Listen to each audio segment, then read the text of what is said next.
बहुत समय पहले की बात है। पहाड़ों से घिरे एक छोटे से गांव में रामू नाम का एक गरीब लड़का रहता था। उसका घर मिट्टी का था, छत पर खपरैल लगी थी और परिवार में बस वह और उसकी बूढ़ी माँ ही थे। रामू बचपन से ही बहुत मेहनती और ईमानदार था।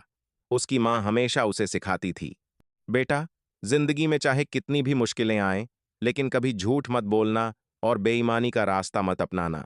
ईमानदारी ही सबसे बड़ा धन है। रामू ने अपनी माँ की बात दिल में बसा ली थी। वह रोज सुबह जल्दी उठता, जंगल में लकड़ियां काटने जाता और उन्हें बाजार में बेचकर अपने घर का खर्च चलाता। जीवन बहुत कठिन था। कई बार उन्हें भरपेट खाना भी नहीं मिलता था, लेकिन रामू ने कभी गलत रास्ता नहीं चुना। एक दिन की बात है, रामू जंगल में लकड़ी काट रहा था। अचानक उसकी कुल्हाड़ी हाथ से छूटकर पास की गहरी नदी में गिर गई। वह घबरा गया। वही उसकी एकमात्र कुल्हाड़ी थी, जिसके सहारे वह अपना जीवन चला रहा था। रामू नदी के किनारे बैठ गया और उदास होकर सोचने लगा, अब मैं क्या करूं? बिना कुल्हाड़ी के मैं काम कैसे करूंगा? मां का पेट कैसे भरूंगा?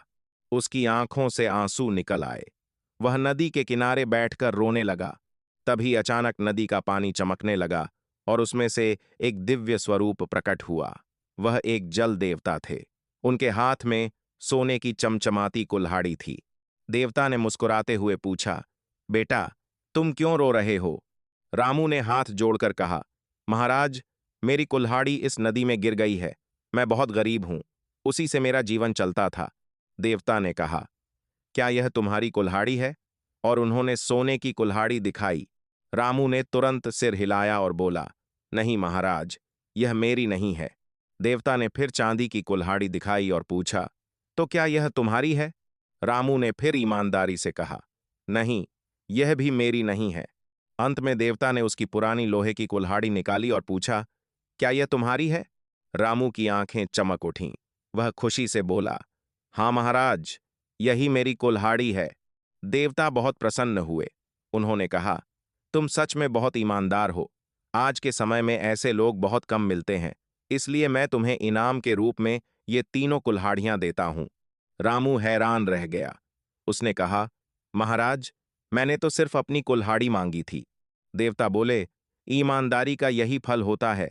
जो सच्चाई का रास्ता चुनता है, उसे उसकी उम्मीद से ज्यादा मिलता है। रामू खुशी खुशी घर लौटा और सारी बात अपनी मां को बताई। उसकी मां की आंखों में गर्व के आंसू आ गए। धीरे धीरे रामू की जिंदगी बदलने लगी। उसने सोने और चांदी की कुल्हाड़ी बेचकर एक छोटा सा व्यापार शुरू किया। वह अब सिर्फ अपने लिए नहीं, बल्कि गांव के गरीब लोगों की भी मदद करने लगा। कुछ समय बाद उसकी ईमानदारी और अच्छाई की चर्चा दूर दूर तक फैल गई। गांव में ही एक लालची आदमी रहता था, जिसका नाम था श्यामलाल।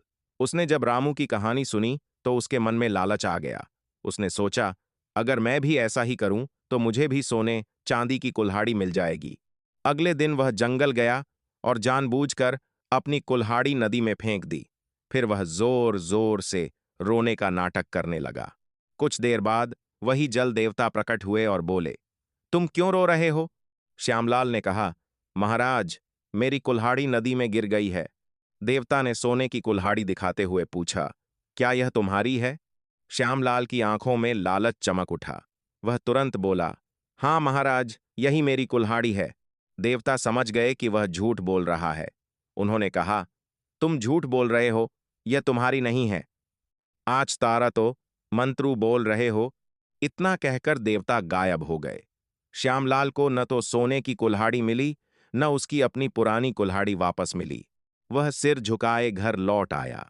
इस घटना के बाद पूरे गांव में एक ही बात फैल गई, ईमानदारी का फल हमेशा मीठा होता है और बेईमानी का परिणाम हमेशा कड़वा। समय बीतता गया।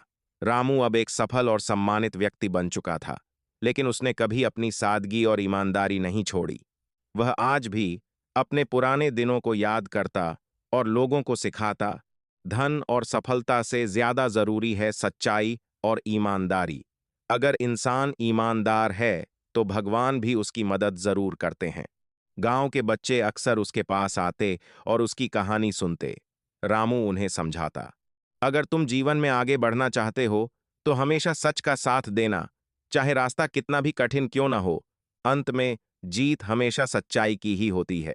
और इस तरह रामू की कहानी एक मिसाल बन गई।